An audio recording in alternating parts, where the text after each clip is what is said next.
আপোনাৰ বাইকখনৰ first servicing কৰাইছে না নাই? যদি কৰোৱা নাই তেতিয়াহ'লে কৰাই লওক। ফাৰ্ষ্ট ছাৰ্ভিচিঙত কিন্তু 100% আপোনালোকে মবিলটো চেঞ্জ কৰিব। মবিল যদি আপোনাৰ 200 কিলোমিটাৰো চলে তথাপিও বদলাই ল'ব। কিহৰ কাৰণে? ফাৰ্ষ্ট যেতিয়া ইঞ্জিন বনোৱা হয়, ইঞ্জিনৰ ভিতৰত বহুত লেতেৰা থাকে, তাৰ কাৰণে মবিলটো চেঞ্জ কৰা বহুতেই জৰুৰী। তাৰপিছত বাকী আমি মেকানিকবিলাকে কি চেক কৰিব লাগে আমি কৰি দিম। চেন চেক কৰিব লাগে, তাৰপিছত নাট বল্টবিলাক চেক কৰি দিব লাগে, তাৰপিছত ব্ৰেক চেক কৰি দিব লাগে, আৰু তাৰপিছত চেনটো চেক কৰি দিব লাগে। চেনত আপোনাৰ লুব্ৰিকেণ্ট কৰি দিব লাগে।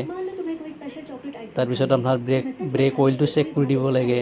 তাৰপিছত আপোনাৰ কুলেণ্ট চেক কৰি দিব লাগে। চেঞ্জ কৰিব নালাগে, খালি চেক কৰিলে হ'ল। যদি টপ আপ কৰিব লাগে কৰাই ল'ব। তাৰপিছত আহি গ'ল, লাষ্টত আহি গ'ল আপোনাৰ OBD চেক। এইটো 100% কৰিবই লাগিব। এইটো FI চেকটো কৰিব লাগে। তাৰপিছত RPMটো ঠিকেই আছে না নাই সেইটোও মই চেক কৰি দিলোঁ। ফাইনেলি গাড়ীখন হৈ গ'ল, গোটেইখিনি কাম হৈ গ'ল। তাৰপিছত মই গাড়ীখন একবাৰ ট্ৰায়েল দি কেনে গাড়ীখন, আৰু মোৰ কামটো যদি ভাল লাগিছে, এনেকুৱা ভিডিঅ' পাবলৈ হ'লে মোক ফ'ল' আৰু ছাবস্ক্ৰাইব কৰিব। ধন্যবাদ।